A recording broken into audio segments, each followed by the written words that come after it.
Good morning. Uh, Senior Pride here, and this morning I want to talk about the issue that I think is on many American and Canadian minds, Donald Trump's threat of tariffs and a trade war. This is not the first time. He was elected in 16 and brought about some real threats and real harm with some of his ideas.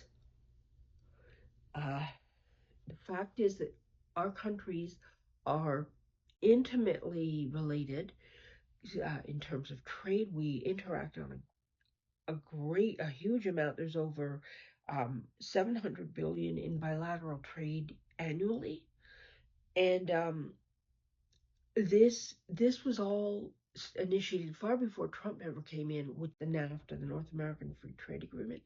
It Things became very intermixed. Now, Trump called that in 2016. Actually, prior to that, when he was kind of trying to be elected, he called the NAFTA a quote unquote disaster. But now we changed that. And we moved on to the setup, but now we are looking at the idea of a renewed focus on tariffs and renegotiation of trade agreements. And as before, Canada is not taking this sitting down. Some members are, but more and more we see the premiers of the provinces standing up to them, notably Premier Ford of Ontario. Um, I think it's important to address what a trade war entails, the costs both people on both sides of the borders, not just the governments, but those of us who will bear the cost, the citizens on both sides of the border. First of all, where are we with our trade relations? Well, 75% of Canadian exports are destined for the US, um, and we are highly interdependent. Americans may not realize this, or you may not by now, because so many people have addressed it. But your uh, the units, the kinds of things that you receive from us include things like energy, automotive manufacturing, agriculture, and so much more.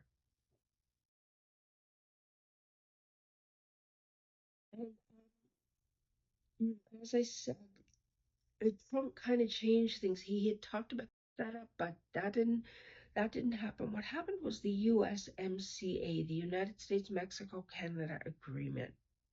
And while it preserved the elements of trading and they formed a trading relationship, it introduced stricter rules on auto production and labor standards. And it increased costs for Canadian exporters, which in turn increased costs for American buyers. Um,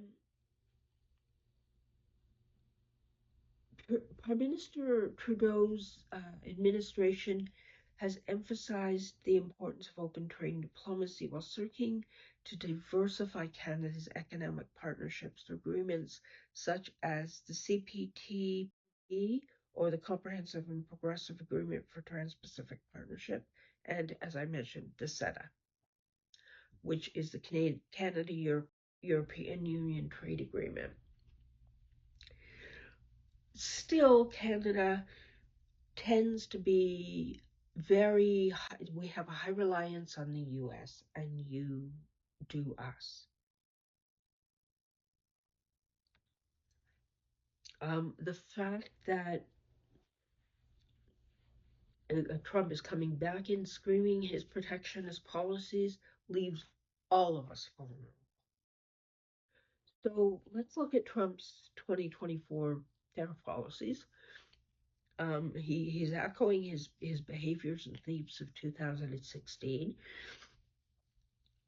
He believes that the U.S. has been disadvantaged in areas such as steel production, aluminum production, automotive parts production, and technology. And he frames these measures as necessary to protect American jobs. But the fact is, that's not what they're going to do. So we know, for example, that Canada is a major supplier of aluminum and steel to the U.S. for a large share of the raw materials used in American manufacturing. The tariffs on these goods wouldn't just harm Canadian exporters, they would also disrupt supply chains. They would increase costs for U.S. businesses that depend on these Canadian materials.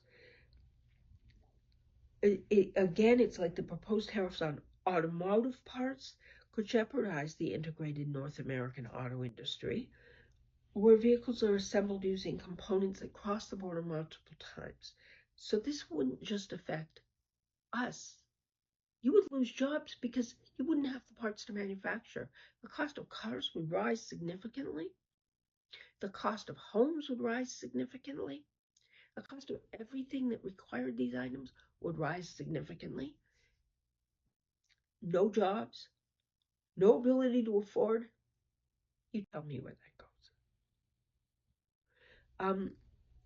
And these measures, these policies that Trump is talking about, are going to trigger retaliatory measures from Canada. So, for example, in 2018, I want to show that this has precedent. Canada imposed counter tariffs on U.S. goods, and these were things ranging from whiskey to ketchup, which escalated tension and increased costs for consumers on both sides of the border. The fact is, there would be more severe economic consequences if Trump goes through this, and I firmly believe he will. He doesn't seem to me the kind of person who backs down in the face of reality. He seems to double down in the face of things that might make things worse on your side of the border, to my fellow Americans. You're not my fellow Americans, you're his fellow Americans, but you get the point. So, for Canadians, this could undermine export industries. It could reduce GDP growth. It could lead to job losses in sectors such as manufacturing, agriculture, and energy. Small businesses that depend on cross-border trade would face increased costs and reduced market access, while consumers would experience higher prices for all imported goods. The U.S. would be similarly impacted. And then there are states such as Michigan, Ohio, and Wisconsin that rely on trade with Canada significantly. They would see disruptions in their supply chains, declining demand for their products. Farmers who export significant quantities of produce to Canada would face retaliatory tariffs that limit your market access. Moreover, industries that depend on Canadian materials, such as construction and automotive manufacturing, would struggle with rising costs, potentially leading to layoffs. And down go the jobs, not up, down. The broader economic consequences of a trade war include inflation, reduced consumer spending, and diminished investor confidence. These effects would exacerbate existing economic challenges such as income inequality and supply chain vulnerabilities, creating a more precarious environment for both countries. So what is the impact on seniors in both Canada and the US? Well, because we are one of the most vulnerable groups in the event of a trade war, we would disproportionately be affected by rising costs and economic instability. Seniors frequently lived on fixed incomes in both countries. We rely on things like pension savings and government benefits. And as tariffs drive up the price of essential goods and services, we may find it particularly difficult to deal with the increasing costs for things that are necessities: food, medication, housing. A critical area is medication and healthcare. Tariffs on medical equipment, pharmaceuticals, and other healthcare related imports would increase the cost for healthcare providers, leading to higher out of pocket expenses for seniors. In Canada, where the public healthcare system relies on imported medication and equipment, disruptions to supply chains could result in delays in treatment or reduced access to care. In the US, where healthcare costs are already a significant burden for many seniors, any increase in prices could be devastating. Rising prices for everyday goods would also strain seniors' budgets. Here I'm talking about things like groceries, clothing, basic household essentials, many of which are imported. They would become increasingly expensive and force seniors to make even more difficult choices about how to allocate limited resources. For low-income seniors, this could push us into homelessness and financial hardship. A prolonged trade war could reduce government revenues, limiting resources available for social programs and services that support seniors. So in Canada, this could mean reduced funding for healthcare and senior benefits, while in the US, programs like Social Security and Medicare, which are already highly strained, would face additional strain, and you know where that's going. Policy solutions protect seniors and economic stability. The only way to mitigate the impact of a trade war on seniors would require governments in both Canada and the US to adopt targeted policy measures. In Canada, this could include expanding social benefits for seniors, providing subsidies for essential goods, and investing in healthcare infrastructure. It could also involve exploring trade diversification strategies to reduce reliance on the US and expand to new economic markets. In the US, policymakers could strengthen social safety nets such as Social Security and Medicare, but that won't happen under Trump. They could make efforts to lower healthcare costs, such as negotiating drug prices or providing subsidies for medical equipment, but again, that won't happen under Trump. At the bilateral level, Canada and the US could work together to resolve trade disputes through diplomacy and negotiation, but that won't happen under Trump. So Canada will diversify, move out away from the US, and the US, in its protectionist ways, close in, and you won't get squat.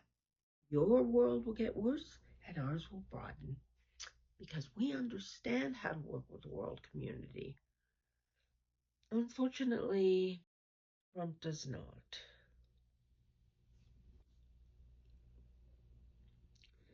So, my American friends, I have family in the United States. I don't think this isn't a personal thing for me.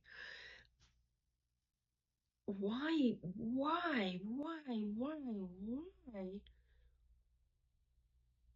I guess it's too late. You voted for him, you got him. Be careful what you wish for. And on that note, I say, if you enjoyed this video, and I know my Canadian friends did, they knew it already. Please hit subscribe, like, please explore. And if you need to be hearing it again, to be senior is to be proud. Hugs.